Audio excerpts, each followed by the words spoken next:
Merhaba arkadaşlar. Petersburg'da hoş geldiniz. Burası şimdi çok soğuk. Şu anda şüphesiz ki Rusya'nın en güzel şehri St. Petersburg'dayız. Burada kış ayları oldukça sert geçiyor. Gördüğünüz gibi donmuş bir nehrin üzerinde yürüyorum. Burası Neva Nehri. Neva Nehri yaklaşık 3-4 ay boyunca böyle buz kaplı oluyor, kar kaplı oluyor. İnsanlar burada geziyor, dolaşıyor ve yürüyor. Hissedilen sıcaklık -16 arkadaşlar. Videomda size Rusya'ya en kolay yoldan nasıl gelirsiniz onu anlatacağım. Rusya'daki ilk günümü anlatacağım. Hepinize iyi seyirler diliyorum.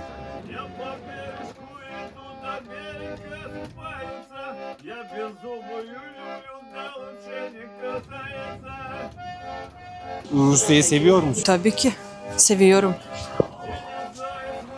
Burası aynı zamanda bir yasaklı ülkesi. Gerçekten bu cadde Petersburg'u tanımak için, Petersburg'u yaşamak için yapılmış bir cadde. Rublesiz buraya gelmeyin arkadaşlar. Şimdi Aniçkov Köprüsü'nden aşağı iniyoruz ve biraz yürüyeceğiz. Bu heyecanı da tatacağız buraya gelmişken.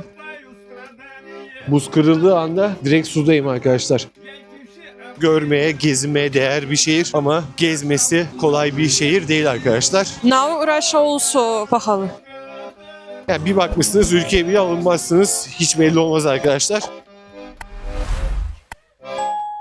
Yeni videodan, yeni bir ülkeden herkese selam. Rusya'ya az önce girdim arkadaşlar. Şimdi şehir merkezine gideceğim. Şehir merkezine gidişin en kolay yolu ve en ucuz yolu. Burası felaket soğuk. Mısır'dan sonra gerçekten üşütüyor burası. Neyse şehir merkezine gidişin en kolay yolu havaalanından çıktığınız gibi şu karşıda otobüs var. Şurası çıkış zaten. Hemen karşıda otobüsü göreceksiniz. 5 dakikada bir geliyor bu otobüs. 39 numaralı otobüs arkadaşlar. Bu otobüsle şehir merkezine gitmeniz mümkün. Moskoyovska bulvarına gittiğinizde arkadaşlar Moskoyovska metro istasyonuna gittiğinizde oradan Nevski bulvarına yani Nevski Caddesi'ne Petersburg'un en ünlü caddesine geçebilirsiniz. En basit yöntemi bu. Onun dışında Yandex uygulaması da, taksi uygulaması da çalışıyor. Gelmeden önce telefonunuza indirirseniz Yandex uygulamasını taksiyle de şehir merkezine gidebilirsiniz. Benim de üzerimde 100 ruble var. Buraya gelmeden önce yanınıza en az bir 300-400 ruble alın. Çünkü bu otobüsler nakit kabul ediyor arkadaşlar. Ben de şimdi bu otobüse bineceğim ve nakit vereceğim. Rubleniz yoksa havaalanından da bir şey alamıyorsunuz. Visa ve Mastercard geçerli değil ülkede. Dolar ve Euro da kabul etmiyor. İçerideki marketler, kafeler bilginiz olsun. Otobüs şurada indirdi beni. Metro istasyonundan az ileride sağda kalıyor. Ocağın son günü acayip soğuk bir hava var burada. Birkaç gün önce kar da yağmış ama karlar tabii erimiyor burada yağdıktan sonra. Tabii ben bu metro istasyonunu kullanmıyorum çünkü kalacağım yer bu metro istasyonuna çok yakın. Bir 5 dakika yürüyeceğim. Rusya'ya 3. gelişim ama bir türlü yazın gelemedim buraya. Hep kışın geliyorum. Ocak, Şubat aylarında.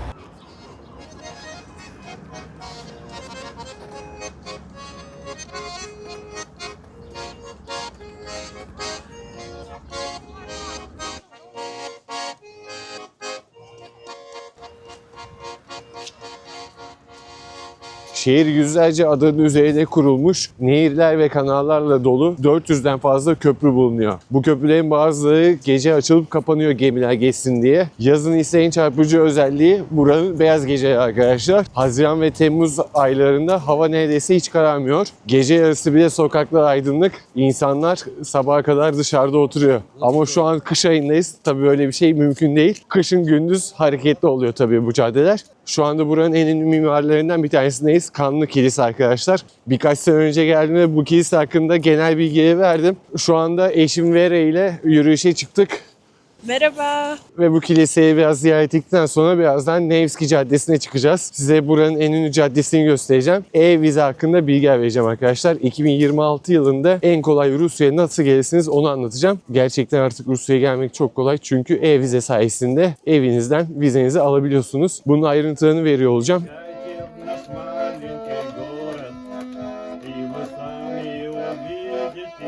Dilerseniz de bu katedralin içini ziyaret edebilirsiniz.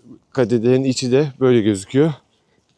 Şurada bilet ofisi var ve hemen yanından da giriş var. Sabah 10 ile akşamüstü 6 arası bu katedral açık arkadaşlar. Giriş ücreti de 450 ruble arkadaşlar. Şu anki güncel kurla yaklaşık 250 Türk lirası civarı diyebiliriz. Ve Petersburg'un kalbine, en ünlü caddesine geldik sayılır. Bu cadde 4,5 kilometre uzunluğunda. Peter the Great zamanında 1710'lar civarı diyebiliriz. Novgorod yolunun başlangıcı olarak yapılmış. Sonra Avrupa tarzı binalar, kiliseler, mağazalar açılmaya başlamış cadde üzerinde. Bugün ise aklınıza gelecek her şeyi bu caddede bulabilirsiniz. Bunlar yeme içme, gece hayatı, turizm merkezi, en önemlisi Kazanski Katedrali, at heykelleriyle ünlü olan Aniçkov Köprüsü. Birazdan göreceğiz arkadaşlar o köprüyü de. Petersburg'a geldiğiniz gibi zaten bu caddeye de geleceksiniz arkadaşlar. Gerçekten bu cadde Petersburg'u tanımak için, Petersburg'u yaşamak için yapılmış bir cadde. Bakın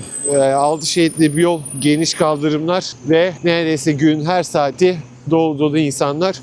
İnsanlar bu caddeyi 7/24 kullanıyor arkadaşlar. Kimisi yürüyüşe çıkıyor, kimisi işe gidiyor, kimisi işten geliyor. Okula gidip gelenler. Petersburg'un kalbi burası. Şimdi bu caddede yürüyeceğiz biraz. Bir kafeterya tarzı bir yere gideceğiz. Kahvemizi içeceğiz. Çünkü hava gerçekten çok soğuk. Hafif kar yağıyor ama kar üşütmüyor arkadaşlar. Rüzgar üşütüyor sizi burada. Ben de hep kışın gelebildim buraya. Daha yazın göremedim. İnşallah bu yaz geleceğim. Ve şu nehirleri göreceğim çünkü 3 senedir geliyorum. Nehirler her zaman donuk. Daha bir damla su göremedim nehirlerde. Eşim Vera ile yürüyüşümüz devam ediyor. Vera nasıl gidiyor? İyiyim. Ben çok soğuk. Ama çok soğuk ha? Ama çok soğuk. Türkçe biliyor musun artık? Çok az Çok az. biliyorum. Vera da yavaş yavaş Türkçesini geliştirdi arkadaşlar. Sıcak çay istiyor musun? Sıcak çay istiyorum aç. Sıcak kahve istiyorum. Pişki. Pişki evet. Let's Güzel fikir. Pişki or pışka. Pışka. Pışka yiyeceğiz arkadaşlar. Burada 60 senelik bir pışka dükkanı var. Bizim lokma tarzında pışka şimdi göreceğiz. Her geldiğimde Petersburg'a mutlaka yiyorum. Şimdi Vera söyleyince aklıma geldi benim de yol üzerinde. Oraya gideceğiz. Hem biraz ısınacağız içeride. Tabii içerisi kalabalık olacak muhtemelen. Çünkü dünyanın en güzel pışkaları burada yapılıyormuş arkadaşlar. Ben herkese tavsiye ediyorum. Her videomda da var bu. Her Petersburg videomda. Hatta açıklama kısmına da bunun konumunu yazacağım. Bir adet pışkanın fiyatı 25 ruble, kahvenin fiyatı 50 ruble, çay da 50 ruble burada. İnsanlar burada 5 dakikada yiyip kalkıyor. Biz de sırada bekliyoruz şu an. Sıra ama çabuk geliyor çünkü hemen veriyorlar hızlı bir şekilde. Evet, çayımızı demliyoruz arkadaşlar. Bardak çay veriyorlar tabii böyle poşette. Arkadaşlar lokum gibi bakın gerçekten. Böyle yumuşacık. Çıtır çıtır evet aşkım. Tam anlamıyla çıtır çıtır. Ben 4 tane söyledim. 3 taneydi ama 4'e çıkardım. Vera da 3 tane söyledi. Türk lirası karşılığı da yaklaşık 150 TL civarı bir ödeme yaptık bunlar için. Geçen sene buraya geldiğimde 100 ruble 40 TL'ydi. İlk geldiğim sene 35 TL'ydi. Şu anda 57 TL oldu 100 ruble. Seneye muhtemelen 70-75 olacak. Ve birkaç sene sonra da bizim paramız Rus parasıyla eşitlenecek arkadaşlar. Gidişat kötü. Türk lirasının değer kaybından bahsediyorum. Maalesef gitgide her şeyde pahalanıyor. Biz burada ayaktaydık ama solda küçük bir oda da var. Orada da oturup yiyebilirsiniz. Tabii burası için de sıra var. Ve pışka dükkanından ayrılıyoruz arkadaşlar. Açıkçası tek başıma bu pışkadan bir 10-15 tane çok rahat yerdim arkadaşlar. Sadece biz öyle yol üstünde atıştırmalık yaptık. Toplamda 7 tane yedik, 4'e 3 yedik ve Nevski Caddesi'ne çıkıyoruz tekrardan. Kışın güneş neredeyse yok denecek kadar az. Kış aylarında toplamda güneşi yaklaşık 50 saat görebiliyor burada insanlar. Rusların Türkiye'ye en büyük gelme sebeplerinden bir tanesi de arkadaşlar güneş. Ülkede güneş yok kışın ve güneşe hasret bir yaşam var burada. Gerçekten insanlar burada güneşe ihtiyaç duyuyor. Kış ayları boyunca da dediğim gibi 50 saat güneş görüyor burada insanlar. En son 10 gün Mısır'da kaldım. Bugün evden çıkarken 15 dakika hazırlanmak zorunda kaldım arkadaşlar. Şal, şapka, bere, mont, işte eldiven, botu bağla. Gerçekten burada dışarı çıkmak bile zor kışın. Onun için ekstra bir mesai harcamanız gerekiyor. Geçen sene geldiğimde içlik giyiyordum. Bu sene daha giymedim. Yanıma aldım içlik, giymedim. Çok da içlik giyecek durumda değil ama üşütüyor arkadaşlar. Yani soğuğa karşı direnciniz azsa içliğinizi de yanınıza alın bu aylarda gelecekseniz. Ve Kazankale'de yanından yürüyüşümüz devam ediyor. Karpuz, kavun. Çay. 1, 2, 3, 4, 5, 6, 7, 8, 9, 10, 20, 30, 40, 50, 60, 70, 80, 90, 100, 1000. Türkiye pahalı mı? Çok pahalı. Rusya mı çok pahalı, Türkiye mi çok pahalı? Turkey. Now Russia also pahalı. Than last year. More expensive. Also price going up every time. Are you happy for living in Russia? Winter time not easy. Çok zor. Soğuk. But summer time very good. Aha. Yazın çok güzel ha. Evet, çok güzel. Rusya'yı seviyor musun? Tabii ki. Seviyorum. Sonra görüşürüz arkadaşlar.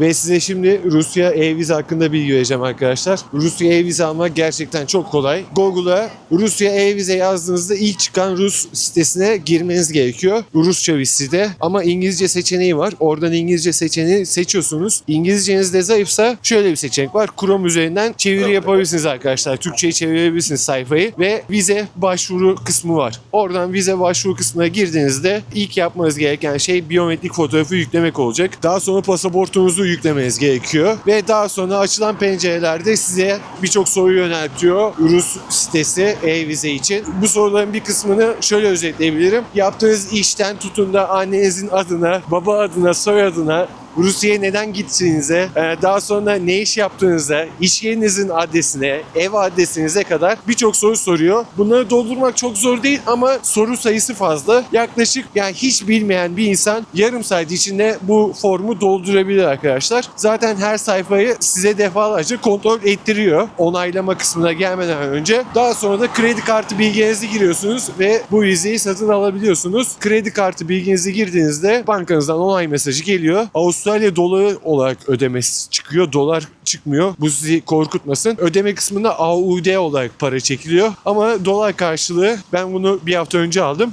55 dolar arkadaşlar şu an e-vizenin ücreti ve e-vizede bir değişiklik oldu. Geçen sene Ağustos ayına kadar bu e-vize 16 gün çıkıyordu arkadaşlar. Yani sizin Rusya'da 16 gün kalmanızı sağlıyordu bu e-vize. Fakat şu an 30 güne çıktı. Ağustos ayından sonra 2025 Ağustos ayından sonra ve şu gün sayısı da uzadı. Normalde e-vizeyi aldığınız gün size 2 aylık bir izin veriyor. Bu 2 aylık izin ne demek? E-vizeniz onaylandı. 2 ay içinde 16 gün Rusya'da kalabilirsiniz. Örnek veriyorum ben ocağın birinde vizeyi aldım. Ocak, Şubat sonuna kadar benim Rusya'ya gidip gelmem gerekiyor. Ama şu anki e-vizede de toplam gün sayısı 4 aya çıktı. Bu 4 ay ne demek? Örnek veriyorum ocağın birinde ben vizeyi aldım. Vizeyi kullanmam için 4 ay sürem var. Bu 4 ay içinde 30 gün Rusya'da kalabilirim demek oluyor arkadaşlar. Yani eskiden bu 2 ay ve 16 günlük kalış süresi, şu anda vize kullanım süresi 4 ay ve kalış süresi de 30 gün. Bilginiz olsun. Burası aynı zamanda bir yasaklı ülkesi. Yani gerçekten çok yasak var ülkede. Bunların en başında Visa ve Mastercard kullanımı arkadaşlar.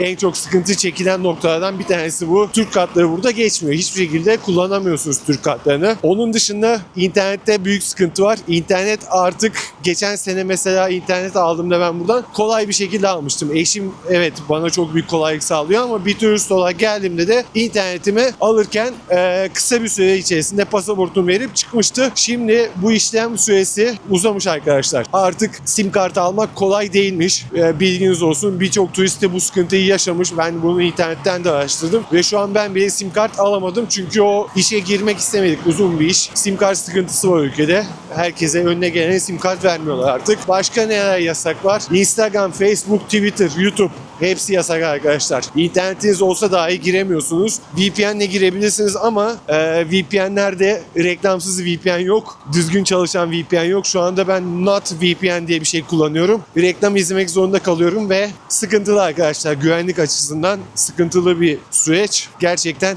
her şey yasak ülkede. Bugün yaşadığımı örnek vereyim. Cebimde 100 ruble vardı. O 100 rubleyi sadece otobüse binmek için kullandım. Havaalanında büyük sıkıntı çektim. Kahve bile alamadım. Cebimde 1 dolar vardı, 10 dolar vardı. Bozuk dolar olmasına rağmen hiçbir kahveci ne benim kredi kartım kabul etti ne doları kabul etti arkadaşlar. Buraya gelmeden önce yanınıza mutlaka küçük bir miktar da olsa ruble alın. Rublesiz buraya gelmeyin arkadaşlar. Havaalanından ulaşım için en azından bu rubleyi kullanın. Neyse ki bulunduğumuz caddede döviz büroları var. İnternette yazabilirsiniz. Ben açıklama kısmına da yazacağım size buradaki döviz bürolarını. Havaalanındaki komisyonlar çünkü yüksek oluyor. Burada komisyonlar daha düşük. Yanınızda ruble almadan geldiğiniz birinci seçenek havaalanında az bir miktar ruble almak. Daha sonra şehir merkezinde parayı bozdurmak en mantıklısı. Diğer seçenek ise Türkiye'de bu parayı bozdurup gelmek. Direkt rubleyle gelmek. Havaalanının girişinde gümrük size üzerinizde kaç dolar olduğu veya ne kadar nakit olduğunu soracak. Ülkeye girişte çünkü para limiti var. 10.000 dolar üzerine getiremiyorsunuz. Ona bakıyorlar. Aslında sizin cebinizde yeteri kadar az para olup olmadığına bakmıyorlar. Çok para varsa sıkıntı yapıyorlar. Az parayı kimse sıkıntı yapmıyor.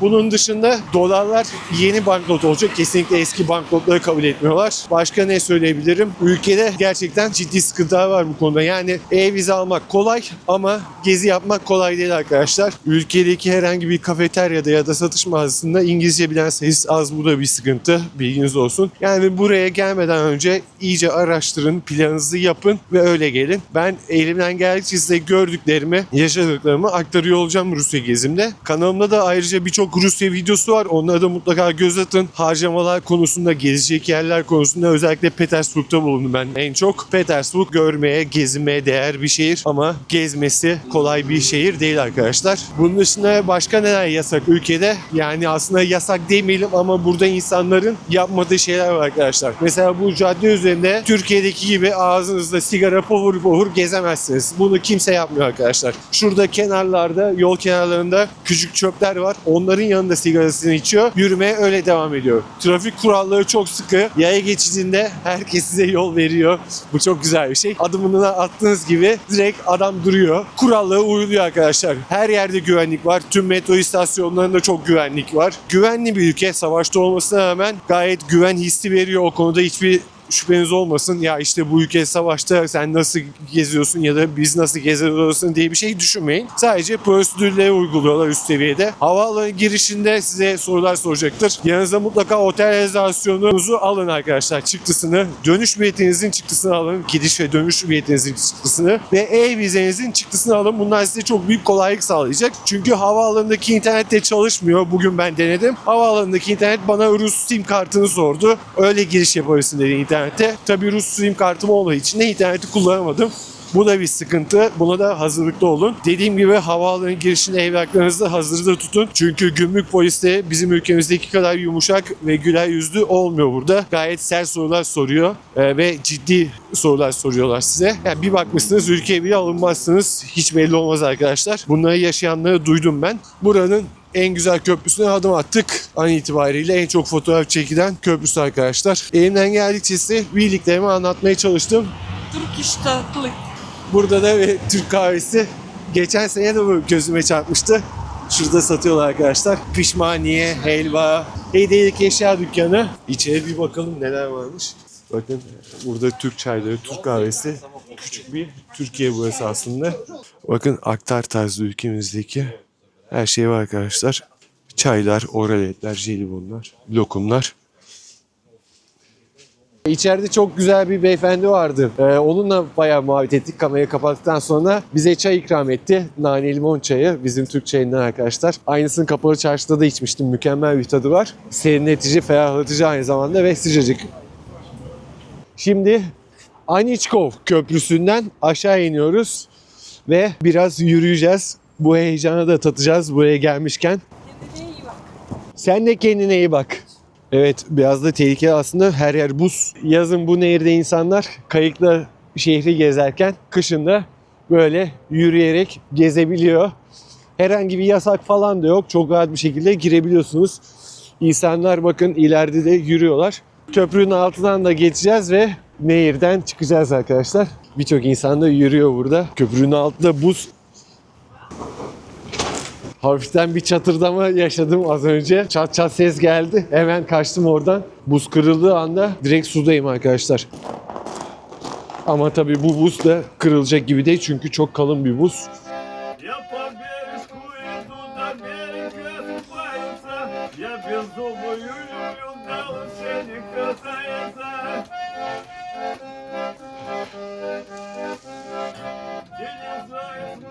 Nevski Caddesi'nden çıktık, otobüse atladık ve Kunstkamera Müzesi'ne geldik arkadaşlar. Petersburg'un en ilginç müzelerinden bir tanesi burası. Bir anatomi müzesi. Şimdi içeri gireceğiz ve içerisini size gösteriyor olacağım. Müzeye girdik. Müzeye girişte çantayı ve ceketleri alıyorlar arkadaşlar. Vestiyer var. Her müzede bu var Rusya'da. Bizi karşılayan ilk şeyler etnik grupların yerel kıyafetleri arkadaşlar. Büyük Pedro tarafından 1714'te kurulmuş bu müze. Kuruluş amacı da doğa ve insan anatomisindeki sıra dışı örnekleri toplamak ve bilimsel araştırmalara temel olmasıymış. Ve buradakiler de arkadaşlar bebekler. Bunların içindeki sıvı tamamen saf alkolmüş. Buradaki amaç aslında böyle insanların da dünyada olabileceğini göstermekmiş. Ve hayvanlar da var. Özürlü doğan. Müzeyi de ilginç kılan eserler bunlar aslında. Tam da şu anda müzenin ortasındayız. Böyle etrafında dönüp dolaşıyor insanlar. Bakın burada da bir iskelet var. İnsan anatomisini anlatan bir iskelet.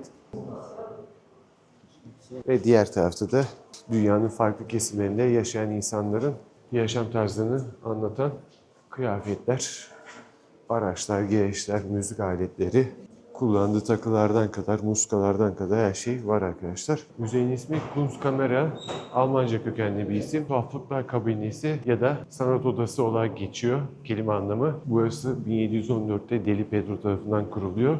Rusya'nın ilk doğal tarih müzesi olarak kayıtlara geçiyor. Ve müzenin kurucusu da burada. Müzede tüm dünya üzerinde yaşayan insanların yaşam tarzını anlatan yerler var. Şu anda burası da Asya kıtasını anlatıyor arkadaşlar. Tayland, Kamboçya, Vietnam, oradaki insanların yaşam tarzlarını, hatta Vietnam'a gittiğiniz gibi Ho Chi Minh'de hala şu işi yapan insanları görebilirsiniz. Ben size her şeyi çok hızlı gösterdim ama burada incelenecek, bakılacak çok eser var arkadaşlar. Yolunuz düşerse uğrayın. Böyle ilgi çekici, değişik bir müze, görülmeye değer bir müze. Giriş ücreti olarak da kişi başı 500 ruble ödeme yaptık. 230 Türk lirası civarı. Binanın da dışı böyle arkadaşlar.